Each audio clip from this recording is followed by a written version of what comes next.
আমার বয়স 22 বছর। ইন্টার পাশ করার পর আমার অ্যারেঞ্জ ম্যারেজ হয় 4 বছর আগে। আমার স্বামী তখন ইঞ্জিনিয়ারিং ইউনিভার্সিটি থেকে ইঞ্জিনিয়ারিং পাশ করে 50,000 টাকা বেতনের চাকরি করত। তাদের এবং আমাদের পরিবারের আর্থিক অবস্থা নিম্ন মধ্যবিত্ত একই রকম থাকলেও তার এই চাকরির জন্য তাদের পরিবার আমাদের থেকে একটু সচ্ছলই ছিল। আমার স্বামী দেখতে কালো এবং সুদর্শন পুরুষের ক্যাটাগরিতে পড়ে না, বরঞ্চ লম্বা এবং মায়াবী বলা যায়। তিনি অত্যন্ত ভালো একজন মানুষ এবং স্ত্রী হিসেবে আমাকে যথেষ্ট ভরণ পোষণ এবং ভালোবাসা রাখেন। বিয়ের আগে তার একটা প্রেমিকা ছিল এবং সেটা সে আমাকে জানিয়েছিলেন। তিনি যখন গল্প করতেন তখন তার চেহারা প্রফুল্ল এবং বাচ্চাসুলভ হইত, কিন্তু তার ব্যবহার আসলে গুরুগম্ভীর এবং ব্যক্তিত্ব সম্পন্ন একজন মানুষ। প্রয়োজন ছাড়া আমার সাথে কথা বলেন না, কিন্তু যখন বলেন তখন আনন্দের সাথে এবং ভালোভাবে কথা বলেন। রান্না ভালো হলে বলেন খাবার ভালো হয়েছে। যদি কোথাও বেড়াতে যায় তখন যদি পোশাকটা পছন্দ না হয় বলেন এটা ভালো লাগছে না, অন্যটা পরে আসো। ঠিক এইটুকুই কথাবার্তা বলেন তিনি আমার সাথে। আমি দেখতে ফর্সা, এবারের চেহারা কিন্তু খাটো। তিনি খুবই পরিশ্রমী, দক্ষতা বাড়ানোর জন্য বিভিন্ন কাজ করে থাকেন। এর ফলস্বরূপ তিনি ঢাকাতে একটা বড় মাল্টিন্যাশনাল কোম্পানিতে ভালো বেতনে চাকরি পেয়েছেন। আমাকে নিয়ে শিফট হন। আমার পরিবার তো মহা খুশি। ঢাকায় এসে তিনি আমাকে বললেন তিনি দ্বিতীয় বিয়ে করতে চান। এতে যদি আমি রাজি থাকি তাহলে এতদিন যেভাবে আমাকে দেখেছে ঠিক সেভাবেই সে আমাকে রাখবে, আর যদি রাজি না হই তাহলে তিনি আমার দেনমোহর পরিশোধ করে আমাকে তালাক দিবেন। স্বাভাবিকভাবে এসব কথা শুনে আমি রাজি হইনি, তাই দুই পরিবারের সালিশ বসে। সালিশে তিনি বলেন দ্বিতীয় বিয়ে করা তার অধিকার, হাদিসে সেটা আছে। দ্বিতীয় বিয়ে করা কিন্তু অন্যায় না। তার দিক থেকে তিনি পরিষ্কার থাকায় আর আমি নিরুপায় থাকায় আমি রাজি হয়ে যাই। রাজি হওয়া ছাড়া তো উপায় নাই, কারণ আমি আমার পরিবারের কাছে একরকম একটা বোঝা।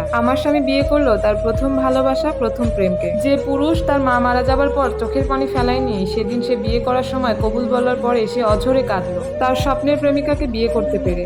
আমার সতীনের যদি বর্ণনা দেই তাহলে সে মায়াবতী, দেখতে অনেক সুন্দর এবং সাথে সাথে সে গুণবতীও। শারীরিক গঠন একেবারে তামিল নায়িকাদের মতো, উচ্চতায় লম্বা, শারীরিক গঠন অনেক সুন্দর, মডার্ন, শিক্ষিত এবং উচ্চবিত্ত পরিবারের মেয়ে। আমার স্বামীর সাথে তার 3-4 বছরের থাকা, সাথে কিন্তু গভীর প্রেম। আমার স্বামীকে সে বলেছিল সে দ্বিতীয় বউ হতেও তার কোনো আপত্তি নেই, আমার স্বামীর জন্য সে নিজেকে তুলে রাখবে। আর আমার স্বামী নিজের প্রেমিকাকে বিয়ে করে এই কষ্টের জীবন দিতে চায়নি তখন। এতে ভালোবাসা জানালা দিয়ে পালানোর আশঙ্কা ছিল তার। উচ্চবিত্ত পরিবারের মেয়েকে পালিয়ে বিয়ে করবে এমন অসম্মানও তার প্রেমিকাকে সে করে। তার প্রেমিকাকে সে বিয়ে করবে বলে দূরে সরে এসেছিল আর তার মায়ের কসমের জন্য আমাকে বিয়ে করেছিল। আর রানীর জন্য সে রাজা হয়ে তারপর তাকে বিয়ে করলো। আমার সতীন আমার সাথে এমন ব্যবহার করে যেন স্বামী তার আর আমি হলাম বোঝা। 6 মাস একসাথে সংসার করার পর বুঝলাম আমার সতীন আমার স্বামীকে দেখে বলে দিতে পারে সে কি কারণে হাসছে, কখন কি ভাবছে। এগুলা একজন আরেকজনের জন্য ছায়ার মতো।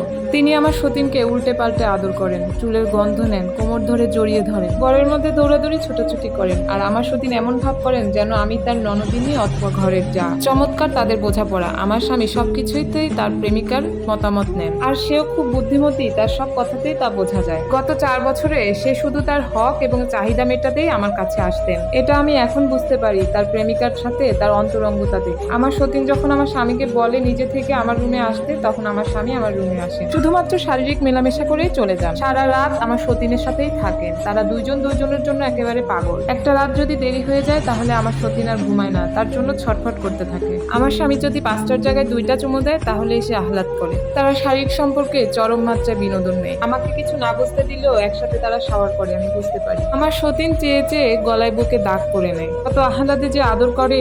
পরের সপ্তাহে 2-1 দিন আমার সতীন বলাতে আমার স্বামী আমার ঘরে আসে। আমার ভরণ পোষণ সব চাহিদাই তারা পূরণ করে। কিন্তু আমার স্বামী শুধুই আমার স্বামী, কিন্তু আমার সতীনের প্রেমিক স্বামী। তাদেরকে দেখে মনে হয় তারা একে অপরের জন্য সৃষ্টি। তাদের ইচ্ছে ছিল তারা দেশ বিদেশ একসাথে ঘুরে বেড়াবে, কিন্তু আমি মনে হয় গলার কাটা। কিন্তু এই অবস্থায় আমি কি করব?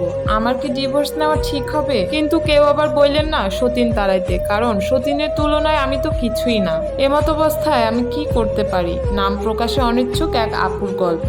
আমারও গল্পটা শুনে আসলে খুবই খারাপ লাগছে। এমন অবস্থায় আসলে কি করা উচিত আমি ঠিক জানি না, কি বুদ্ধি দেবো আমি সেটাও বলতে পারি না। আপনারা যদি কোনো বুদ্ধি জেনে থাকেন অবশ্যই কিন্তু কমেন্ট করে জানাবেন। আর ভিডিওটা ভালো লাগলে কিন্তু অবশ্যই লাইক এবং শেয়ার করবেন।